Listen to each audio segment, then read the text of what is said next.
بڑے فرقے ان کا میں نام لیتا ہوں: فقہ حنفیہ، فقہ شافعیہ، فقہ مالکیہ، فقہ حنبلیہ، فقہ جعفریہ اور فقہ اہل حدیث۔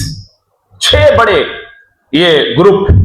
آپ کہیں گے اکٹھے کیسے ہوں گے؟ آپ فضائل بھی بیان کرتے ہیں، چیزیں بھی بیان کرتے ہیں، اور اس کا اتحاد یہ ہے کہ آپ ان کی کتابوں کو اٹھائیں۔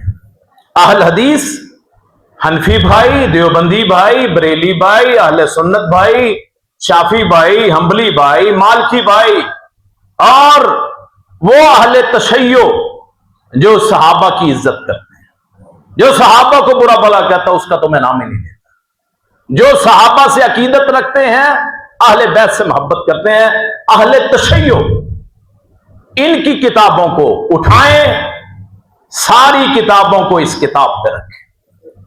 اگر اس کے مطابق بات ہے، اس کی حدیث لے لو، یہی اللہ کا راستہ ہے، یہی رسول کا راستہ ہے۔ یہ نہیں ہو سکتا کہ نام رکھا ہم جی جعفری ہوتے ہیں، ہم جی حنفی ہوتے ہیں، ہم جی دیوبندی ہوتے ہیں، ہم بریلی ہوتے ہیں، ہم جی وہابی ہوتے ہیں، ہم جی شافی ہوتے ہیں، ہم جی حنفی ہوتے ہیں، ہم جی حنبلی ہوتے ہیں، ہم جی مالکی ہوتے ہیں، ہم جی قادری ہوتے ہیں، ہم سوربردی ہوتے ہیں، ہم چشتی ہوتے ہیں۔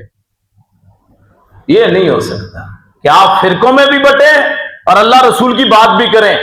آپ یہ کہہ سکتے ہیں فلاں امام کا قول مجھے اچھا لگتا ہے، بس اس حد تک آپ کسی کی طرف منسوب نہیں ہو سکتے۔ آپ اپنے آپ کو یہ نہیں کہہ سکتے بابا جی برکت علی دالوال میں اس کا مرید نہیں، مرید صرف محمد رسول اللہ صلی اللہ علیہ وسلم۔ اللہ پاک اسی پہ زندگی، اسی پہ موت عطا فرمائے۔